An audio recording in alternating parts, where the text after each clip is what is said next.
Good morning, everybody. How are you doing? So happy to have you all. And here we are with, Rajan Nazran and Ranjan Pandeji and Dr. Christine. And so happy to have you here. I just was going to introduce Mr. Rajan Nazran first, and then we will be going to Dr. Christina, okay?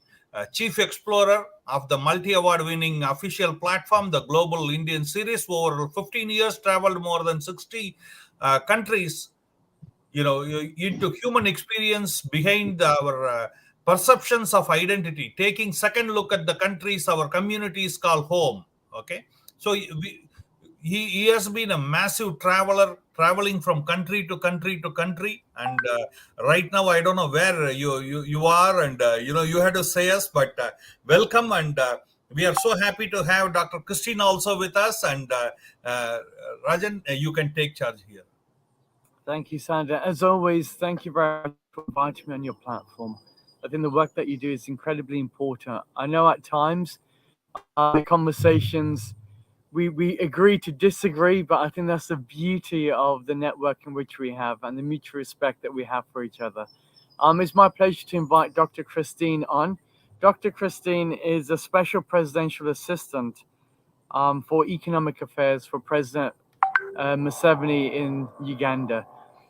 And the reason why she's also on here is because I thought it would be adept, especially considering the conversation that we're having a look at Uganda, the expulsion of Asians, but the other side of the narrative and the story. She's highly acclaimed academic. She studied at some of the major universities across the region. And more importantly, I can class her as a friend as well.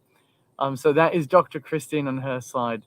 I'll also be joined by our correspondent in South Africa, Naren Ganesh, who'll be on shortly. He's not only an activist, somebody who has changed the very fashion of how South Africa looks at itself, but he's been a prolific writer, an author, an academic, but also a lawyer fighting for the freedoms of many different people. So on behalf of our side, it's a pleasure to be here. Absolutely, and we are going to discuss about racism and atrocity, relooking at the Ugandan Indian exodus that happened 50 years back. Okay, I think I was just about to born, something like that. So it's a while back, and so we'll go through that. And here we are also privileged to have Ranjan Kumar Pandeji, a social and political thinker, writer from Prayagraj, India. Worked as a director and placement of training business school in Greater Noida, senior consultant in charge of studies in Centers Uttarakhand Open University, national freelance writer and author book Bhagavan Ram, Dalit and Hindu Samaj. Okay, glad to have you here, Mr. Pandey. So let me start with Miss Christine. I know she's traveling. I don't want to lose her, so let's go to her first. Dr. Christine. And uh, I was going through this. It's a massive experience of giving 90 days warning to the people to leave right now, or you will be sitting on the fire, kind of thing. And after the new president comes, he welcomes people back, and they are just growing like big way in Uganda right now. So can you share your thoughts on what happened 50 years back in the history? What do people think about it in Uganda, Dr. Christine? Oh, thank you so much. First and foremost, I'm very glad to be invited to this platform, and I believe I'm not here as just a presidential assistant, but a Ugandan who is passionate about telling the story of Uganda, not only what we are used to hearing or what the world knows about Uganda, of Idi Amin. Yes, we can all not shut it away. We cannot ignore what happened, and neither can we also keep singing the same song, because I believe that yes, calamities happened. Actually, Amin expelled the Indians when I was not yet even born. But it is so sad that we find ourselves being known by a leader who led for 9 years and brought all sorts of calamities to not only the Indians, but I guess even to his fellow Ugandans. And I felt that really as time goes on, we need to move on and we need to tell a better story, because even when you get a wound, it at one time gets healed and the scar remains. So the scar is supposed to show us where we have come from, but it shouldn't tie us up on where we got wounded from. So it's a Absolutely. better story to tell. Am I clear? Can I be heard well? Absolutely. Okay. I think Yeah. So Rajan has something to say. Yes. When Rajan reached out to me, I was like, you know what?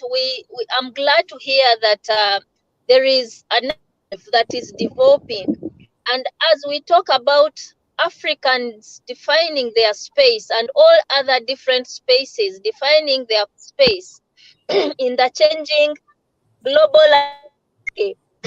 Sorry, excuse me. I believe that we need to tell a balanced story. So, forgive me. So, what happens?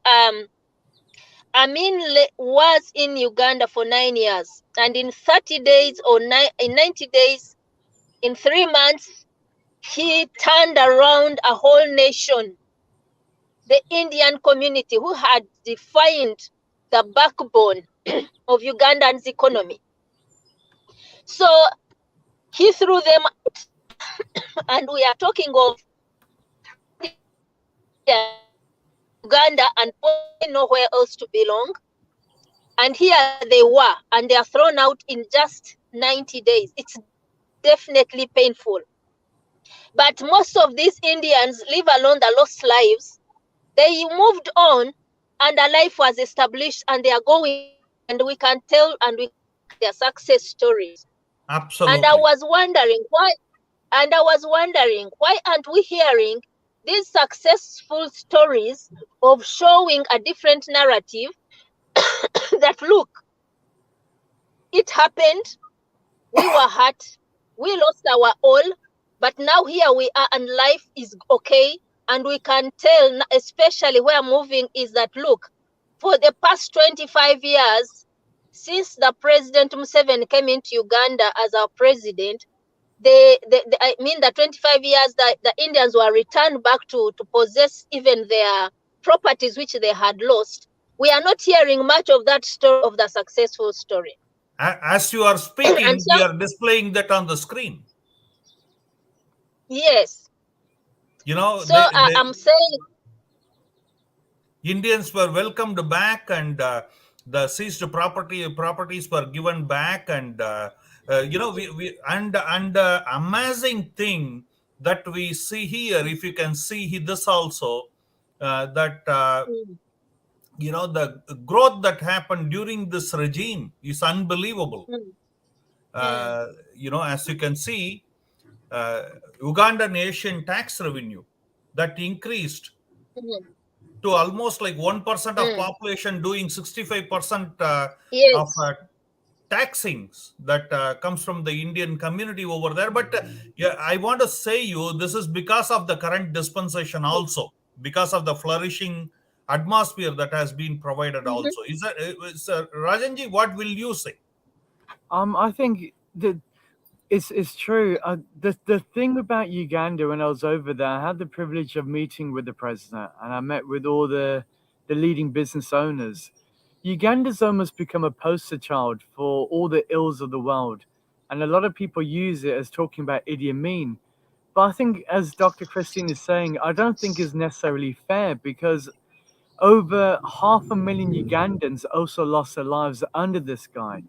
So the aspect of Idi Amin wasn't really a racial discrimination against Indians. This was a butcher who murdered his own individuals. But then the problem is, the likes of Idi Amin started off the issues such as Julius Malema in South Africa, because people started looking at the people of Indian origin in this way to say, hey, these guys are extractive rather than being citizens of the nation helping develop it up. Long story short, though, Sandra, in Uganda, the Indian community have done really well. And the beauty of them is that they see themselves as Ugandan first and then people of Indian origin after. And that's a really important part here to play, because the fact is Uganda is their home and they treat it with utmost respect. Not all, don't get me wrong, you are going to have some companies and some individuals who come in for a short time to go back out, but Uganda has changed dramatically because of the type of leadership of the president, and more importantly, because of the openness of society.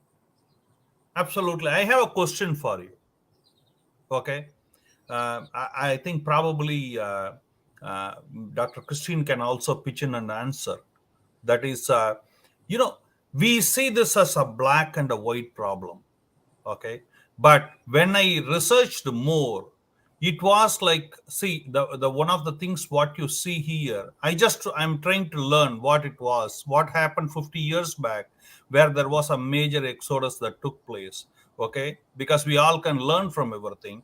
And he says, I got a dream where Allah came and told me that within the Asians have to get out from here. Okay. And he gave 90 days to them. There is a video there that he says, if you are not leaving in 90 days, you will be sitting on fire. You are at your own risk. So let me ask you this. I'm going to ask both of you to begin with.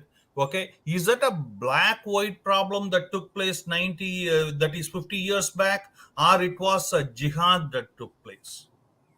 What will you say? Whilst Dr. Christine's on mute there, I'll start it off, and I'm sure Dr. Christine can add in onto it. For me, I think it's interesting because the history of Uganda is also the history of Britain. Idi Amin was brought in by the British. He was trained by the British. He was a soldier. This was a narcissist, essentially, that forced his way into presidentialship. He wasn't elected by the people. He was self-elected. So when he came in, Britain had owed him a lot of money. They said, okay, we will give you these loans and it's going to be used for X, Y, and Z. Britain then recanted on those loans. So what Idi Amin did, he chose to give Britain an ultimatum. He said, okay, if you're not going to give me the money, what we'll do, you can take back your British subjects. I think the whole idea of a dream is just a social lubricant. I don't think it ever existed, because he never had a dream about murdering 500,000 people of his own akin. So this was a very strong narcissist, and the lessons that we can learn from that is that the problems exist when we have the wrong people at the right time in the right positions. So this wasn't really a brown-black issue. This is more of an issue of a guy who wanted to seize power, who wanted to get rid of anybody that can oppose to him, and will do everything in his power to make that happen. Also, there is another thing. There were some Indians that did stay in Uganda. Over 40 families stayed in Uganda during the time of Idi Amin.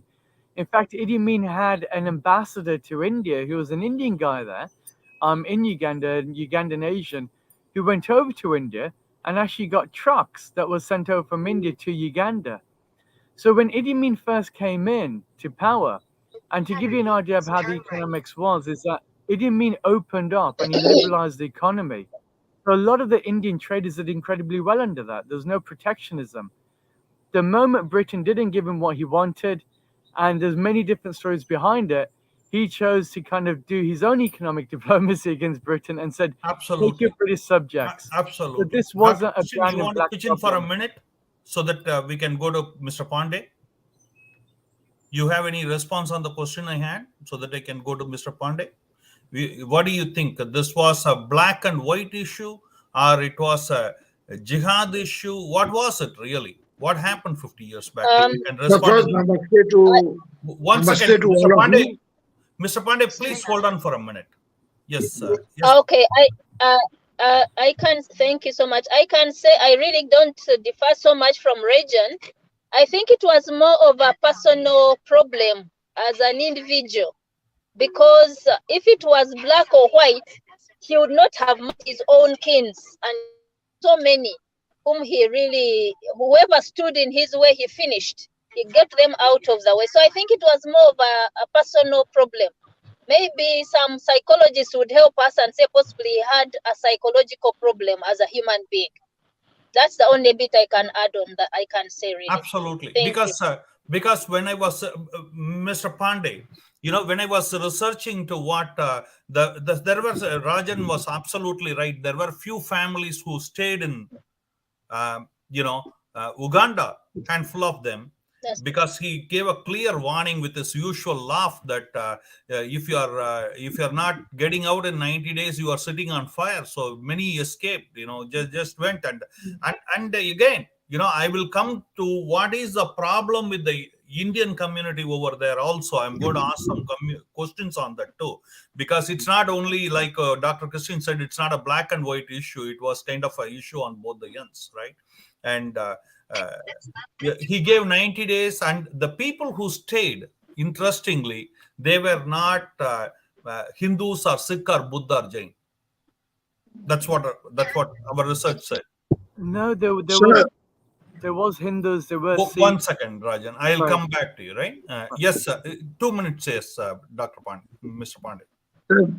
Sabko namaskar. Yeah, if you can talk in English, that will be great, yeah. Yeah, I will talk in English. Yeah. What I listened from the honorable speakers, today in India, we have a similar situation for Indians in Kashmir. An exodus has taken place. 5 lakh people have been let's come So, to the topic of Uganda. So just I'm correlating it. Yeah, and I am thankful to the Ugandan government that those Indians who were thrown out have been welcomed back. It is a very question of curiosity for me that what mechanism they adopt that they welcome that, and the local Ugandans again receive the Indians with welcome. So it is a good study for we Indians to solve something in Kashmir, and thank to Mr. Deepan that I was invited in this, and I will try to say that India government must communicate with the Ugandan government to see the model, how they got back the Indians again back in a country where it is mostly believed that it is of Christian and Muslim dominated country. We have the same problem in Kashmir. Regarding Uganda, what I think that the exodus took place, and it was a nightmare for those persons who were thrown out over there within 90 days. Maybe Idi Amin has used some religious rhetoric, but as Madam Christine was telling, and Mr. Rajan is saying that everybody who came in his way, basically he was a dictator, and he was having his own way. And what role America played, what Britishers played in it, is a matter of great discussion, in which lobby Idi Amin was. But whatever he did was purely on dictatorial line, as it was by Hitler or like Mussolini in Italy. He was using each and every tool to subjugate his opponents. And Indians were victimized in masses. But I think that as lakhs of people, millions of people were killed over there were a lot of Ugandans who have suffered from his hand. And there are a lot of gory stories of Mr. Idi Amin. And but I am thankful that Indians are again. Mr. Pandey, it's not only the Indians went back. It's not only Indian went back. They started flourishing there too. That is. Yeah, and they are contributing. The richest man of Uganda is some Indian. Yeah. So this is a very good thing. But one thing I will like to tell my fellow Indian, that if you are in Uganda, be a Ugandan. Committed yourself to that land, because wherever you live, that is your motherland. Absolutely. Now you can look upon India as an emotional entity, but now your priorities is for that land where you are, because we believe in motherland. Yeah, now exactly. It is feeding you, it is giving all the opportunities to you. be patriot to Uganda, have emotional relations with it, it's okay. But now Absolutely. first be Ugandan, that is a message to every Indian who is in whichever country he is, and if he is a full-fledged citizen over there, he should respect his country, their traditions, their rules, their constitution, their leaders, and do the best for the country. What I feel that every Indian must do in any part of the world if he is there, that it is his country now, and he should contribute in the best way. Absolutely. Be, Rajan, sir, one be second. lead. Yes, One yes, second. sir. Rajanji, I will go to you and ask, you are absolutely right. It's not a black and white problem because uh, many of his so-called lovers and lovers were massacred by him. So it's not like, massacred one sect or not, I think he had there are like a lot of stories of almost like 30 wife and relations he had, and many of his lovers.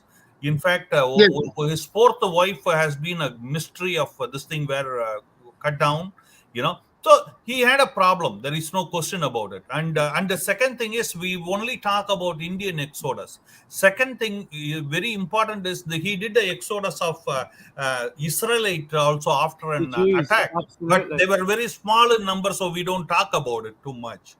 Okay. It was in 1968. Kenya had an exodus of the Indian community. So we saw that this was kind of happening, but Idi Amin's version of events was really about anyone that could oppose him power, he'll get rid of. And I think And the that was people on the ground were attacked. If yeah, if the government of some country does something, the people were attacked directly by Idi Amin. Yes. yeah, absolutely. This is a guy. What Idi Amin represents to the world. It's a shame that he was Ugandan, but he could have been anything. I think it's a life lesson for everyone to realize that hate divides. We cannot have that anymore. Uh, because the problem is, we live in a world right now where we depend on each other. Our versions of religion, our versions of identity is secondary to our joint humanity. People like Idi Amin, what they did was that they utilized anything and everything that they have at their disposal to create division. And that is a scary part of it. The Indian community was subjected. You had over 40 families that still stayed in Uganda. And some of them did really well during the time of Idi Amin. When Idi Amin left, then you had Obote came in, and he went on to continue the tribal killings. He went on to murder, and some people believe up to 300,000. There was a moment where you had this President Museveni that came into power. He seized. He changed the very fabric of what people saw as modern day Uganda. He brought people together, and he said, "Look, we're Ugandan first, and that's what matters. Where do we go from here?" As Ranjan mentioned, the honorable sir, the Indian community there have done really well. They've done well economically, but I think it comes with a very strong caveat. There's two types of people in Uganda. You have a Ugandan Asian and an Asian in Uganda. The Ugandan Asian is somebody that sees Uganda as home. That's their home. That is their functionality. That's everything that they believe in. The other one, which is the Asian in Uganda, are people that come in and they're transient. They'll be there for a very short space of time. They pick up and they leave. Something that you alluded to earlier, Baji, was saying, well, actually, as an Indian community, as people of Indian origin, what part do we play in this?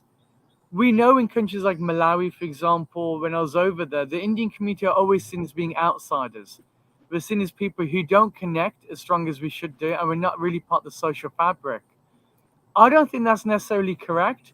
I think we do a lot for society in the countries that we call home. As Mr. Ranjan mentioned, we do a lot of contributions towards both the politics as well as having a look at societal shifts.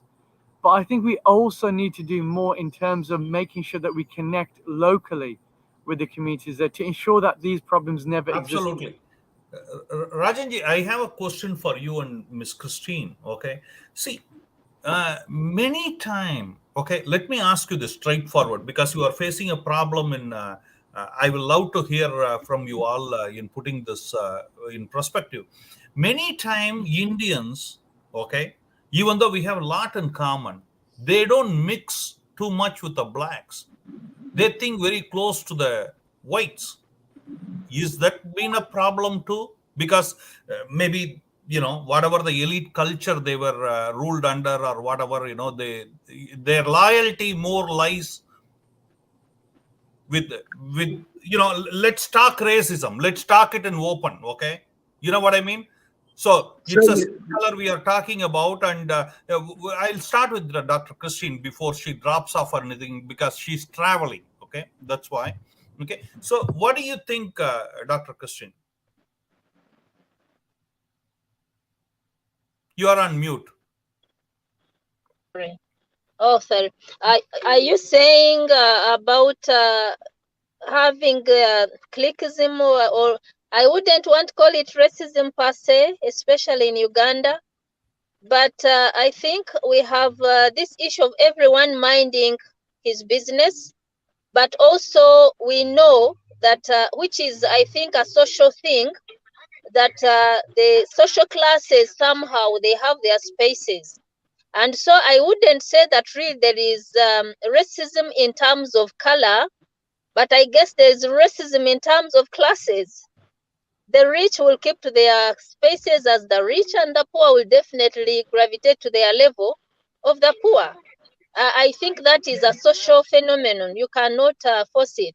But also in Uganda, we have a very good working relationship with the Indians, between the Africans themselves, because we even have an Indian community which reaches us to the community and helps the vulnerable of the society in Uganda.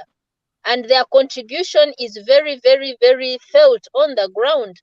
So I wouldn't really say that in terms of color or tribe or clan that it applies. I don't think it does. I think the one we have, the differences are to do with classes, social classes. That is what we have here. What do you think, Rajan, means?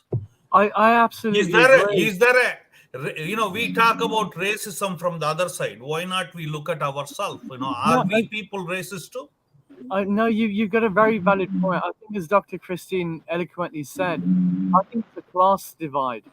I think the Indian community, if you take away skin color and you have a look there, is more so those people who have the access to finances and they have their colleagues. It doesn't mean that they don't interact with those that would be of the Ugandan heritage, for example. Money attracts money, unfortunately. Although I think I That's also true. understand what you're saying as well on the other flip side, saying as people of Indian origin, we do have a clique. And sometimes when we go to countries, we suffer a dislocation of culture, language, traditions, foods, and we kind of want to gravitate towards people that remind us of our culture. I think that is a good thing in one side, but on another side, it needs to change. And you're absolutely correct there. Because the reality is, I know that we've had this discussion before, Baji, is that we are human first. No matter where we set foot on this planet, regardless of what we think we are in terms of origin, we're all the same. And I think we need to make more of a collective effort in the countries that we call home to ensure that Absolutely. we are part of society. And I think we're starting to see that. When I was in You know, Uganda, yep. Absolutely, but one thing is a fact. Our guys sometimes. I'm just saying. What we face. I'm in Canada right now talking to you. I have been US for 15 years. Sometimes, we put together for 30 years outside the country. Sometimes, our people want to look like their slave master. You know what I mean? That's Yeah, no, they it's true. It's, like in black community, I have a lot of Africans friends, and they call it as Uncle Tom. They want to walk like them, or talk like them, and things like that. We have it's that syndrome. We do. It's, do you know what I think it is, Baji? I think it comes down to fear.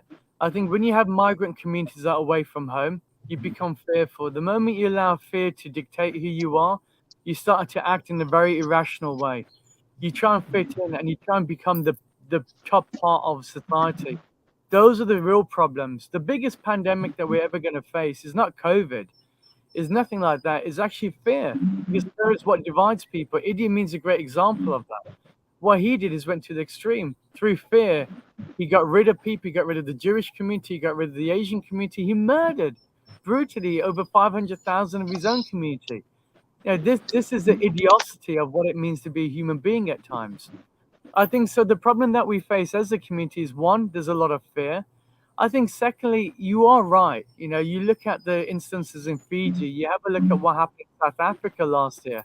I remember we had a big discussion about that. As a community, often what we found ourselves is that we had this idea of everything about us went towards India. India, India, India, India. And although that is nice in an idea of symbolism, as Mr. Ranjan was mentioning, that we're not Indian nationals anymore. We're people of Indian origin. The countries that we're born in are the countries of our home. The planet is our planet.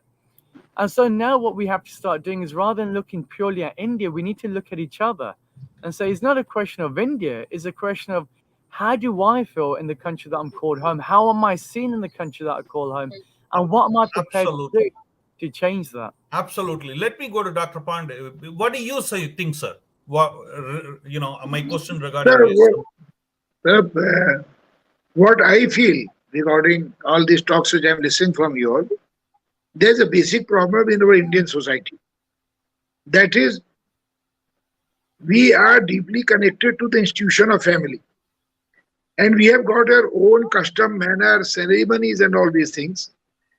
We are in any country, whether it is America, Uganda, we have got their own traditions, ceremonies, style of marriages, and they are very typical, not even Asian. They are in the most it is Indian. Now, that sometimes compartmentalize you. You cannot mix with other person, because all the festivals, all the ceremonies, even celebrating the birthday in Indian style is totally akin to different from the American style or Ugandan style, whatever it may be. And so the neighbors, what they feel, that they are enjoying or they are celebrating, but we are not the part of their happiness.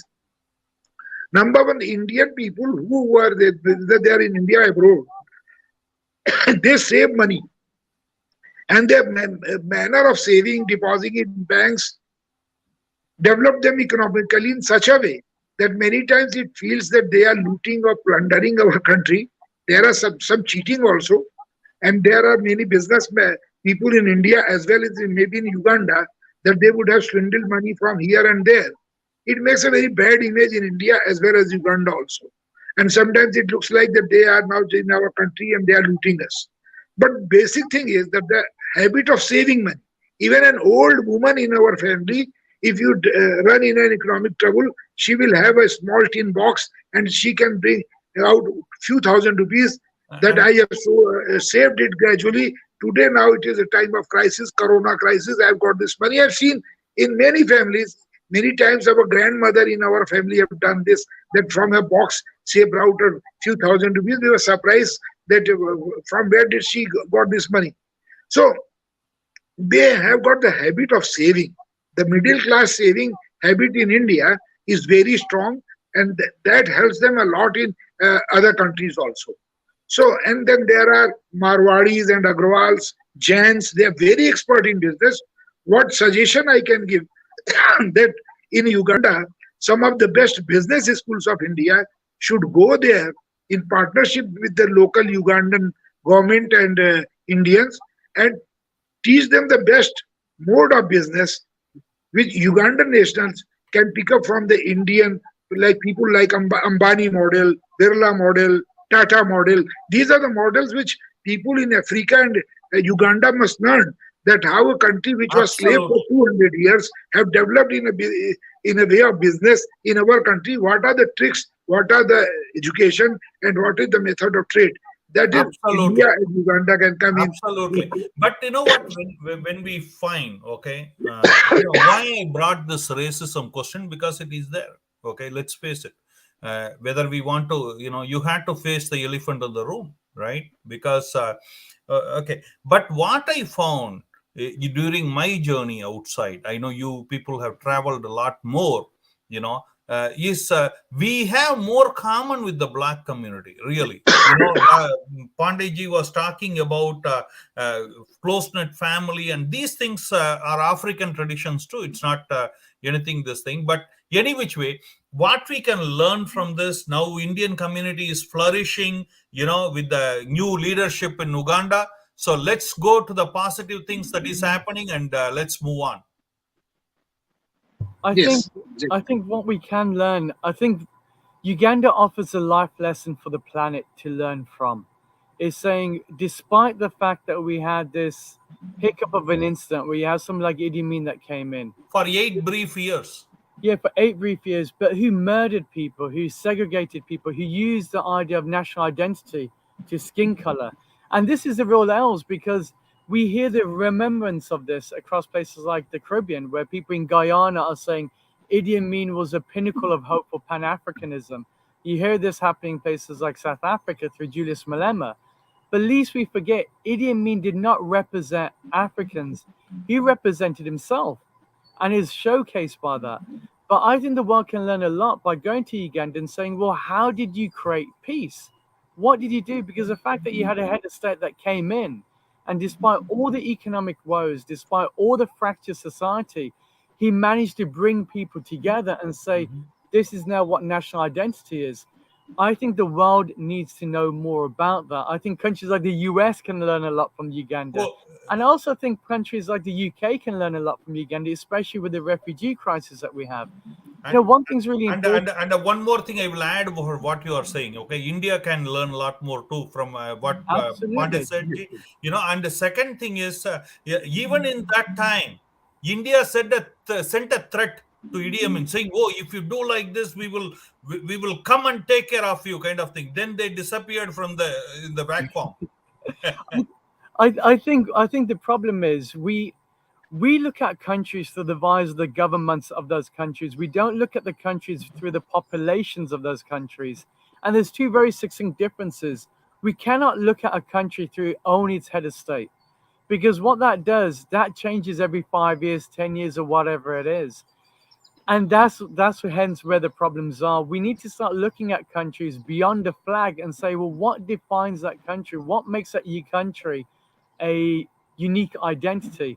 The reason why we're in Uganda is because we're doing a documentary there looking at Uganda 50 years on, having a look at what does it mean to be a Ugandan in this present time. We had Sudhir was on, so the gentleman that Ranjan was mentioning, one of the wealthiest guys in Africa, through to the families that state, through to His Excellency, the head of state. But documentaries like these help to demonstrate that not only does the Ugandan government believe that national identity goes beyond skin color, but it also helps educate the international community, saying this is what Uganda truly represents. It goes beyond the ideas of Idi Amin, and it goes more into... Absolutely. Dr. Christine, what do you think we can learn from people getting uprooted and coming back and settling down and flourishing? What the other parts of the world really can learn from Uganda?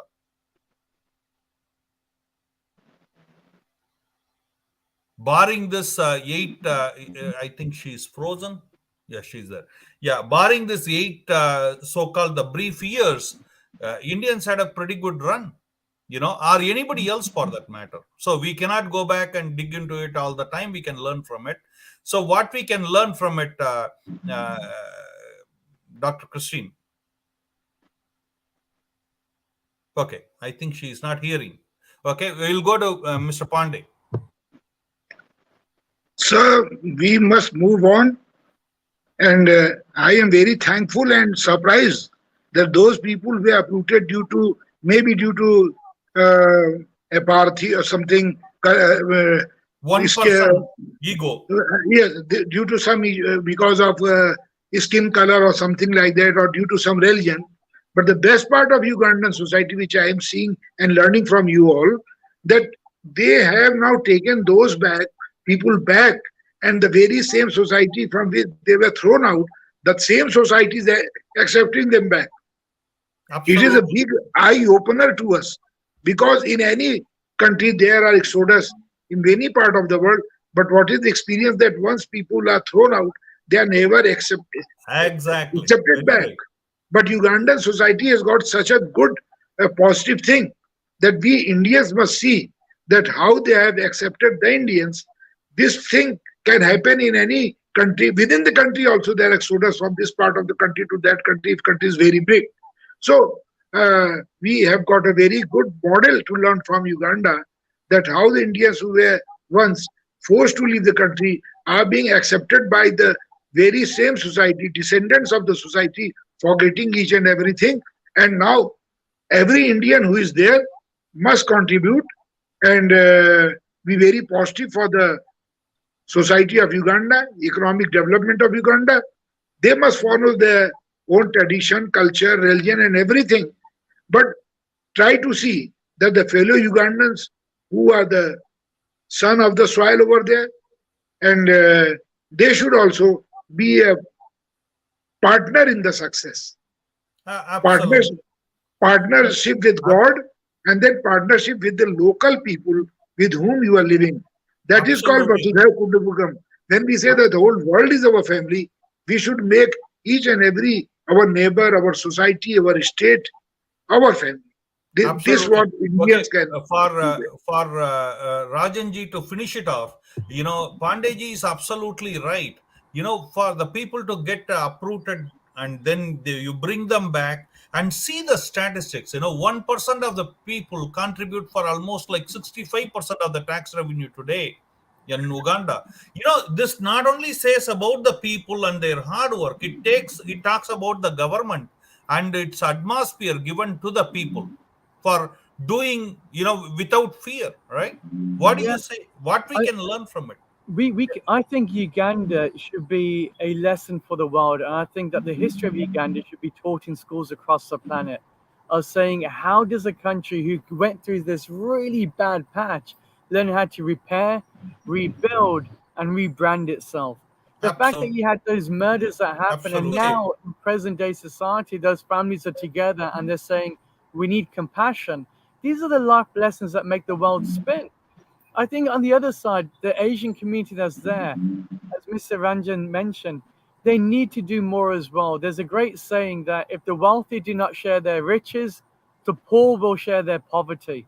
And when the poor share their poverty, there's no line that will not be unturned. And I think that's something that we need to have a look at. There's the economic disparity that we face across the planet right now. Is in India, is in Uganda, is in the United Kingdom, is in the US.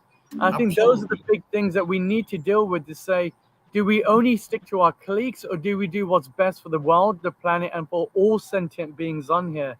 In short, I think the documentary that we have coming up on Uganda will be a very big eye opener for a lot of people because it really changes the way that we look at Ugandan identity. And more importantly, it spreads light and understanding in a very authentic and fair way to say, this is where Uganda's heading. There is a surge, and we have to be very honest. There is a rise of the far right mentality happening across in places in Africa where people are saying Idi Amin represented the very best of African leaders. But I think that is only being used as a social lubricant because they don't understand just how terrible this human being was. The reality is, Uganda is a country that the world needs to look at and understand to say, this is a country that has showcased empathy in the most darkest of times in history. And somehow, despite all the miscomings of an 8-year small thing, has learned to stand on its feet and lead the nation and lead the world into an area where we have joint compassion. I have to say, in a world where we're obsessed with finances and money, does a country like Uganda exists?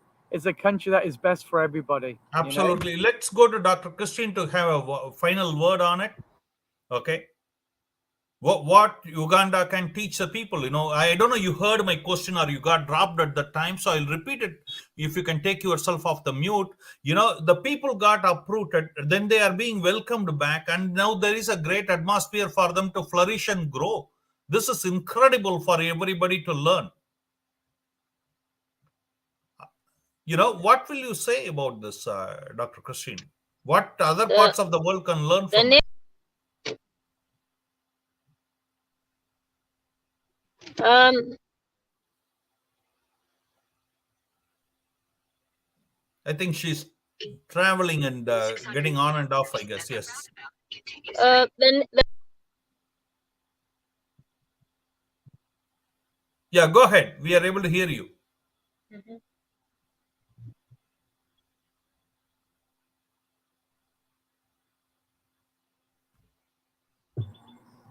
I think But Dr. Christine's having internet issues there, but all in. absolutely. But I just want to give my thought on it for a quick minute. See, many time we take you are Rajanji, you are absolutely right. Many time we take a case like Idi Amin and we kind of brush the with the broad brush. We kind of go ahead and brush everybody.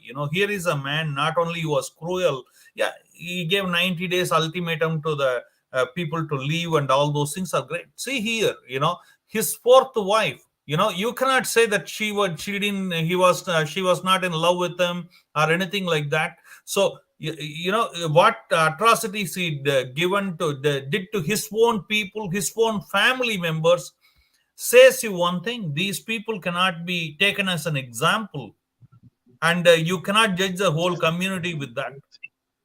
Okay, Dr. Christine, Absolutely. you are able to talk, you're able to hear. Are you able to hear? Yeah, please go ahead, Rajan. I think you're absolutely right, Baji. It's the fact is, look, when we're born, we do not know what gender we are. We do not know what skin color. We do not know anything. Society puts that on us. network is not good where I have reached, so I might not be able to communicate. Yeah, I can try, but my network is so bad. Maybe I can make a few remarks because I missed a lot of communication because of the network break. Yes, I can hear now. Yeah, I can only make a few remarks because I didn't get much of the questioning. Because Question is, the people, Indian people who got the network uprooted went 50 off, so years I back. missed the questioning. The No, I am final remarks repeating. you wanted. But what I can say, maybe as a wrap up of my contribution, is that yes, one, we have to know where mistakes were made, and we don't make the same mistakes. Mhm. And two, that we may need to leverage on what we've already.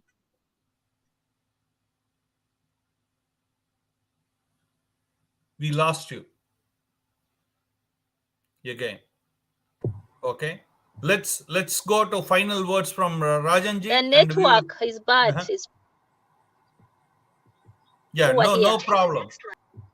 Yeah, I, Rajanji, final word, and we'll wind it off. I think the final word is we need to learn that our skin color does not define who we are. It's just an arbitrary factor to our humanness. And so when, as a community of people of Indian origin, when we look towards Africa, we can't do it in a way that we look at ourselves as being Asian first, but we have to see ourselves as being custodians for the planet. Baji, we are the world's largest diaspora as people of Indian origin. We're over 1.4 billion people across the planet. We should be a force for good. If we all looked at each other, not just India, but we looked at each other and saying, how can we make a better world for everybody, despite religion, despite any type of isms? What can we do to actually give this planet a better chance?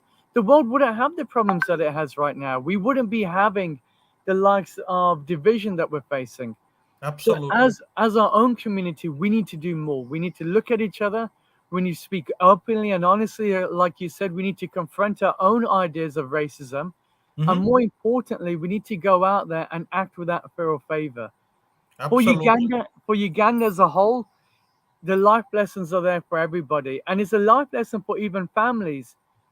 You need to always maintain an understanding of why are you on this planet and what impact are you having on those around you. Idi Amin could have happened to anybody.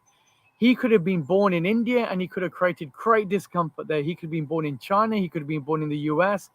Regardless of where he was born, regardless of skin color, personalities like that will always create division.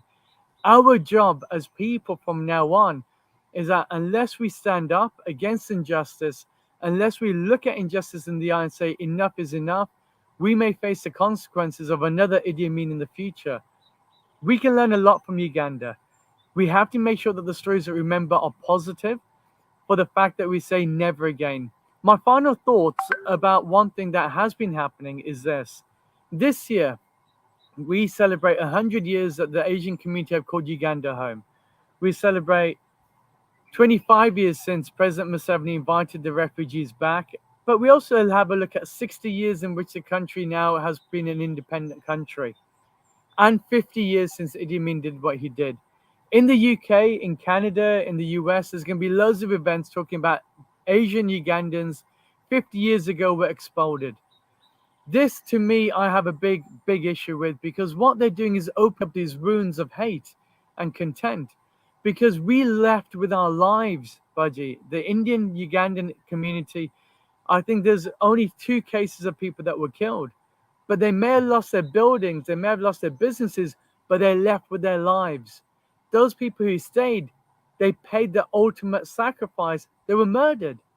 So how can we celebrate 50 years on without recognizing the fact of the human tragedy that our neighbors, our friends, our employers, our employees suffer the ultimate consequence? So even as a community, even as a media, we need to really look at 50 years and say, what is the human suffering that was involved, and how are we all involved in that, and now where do we go from here?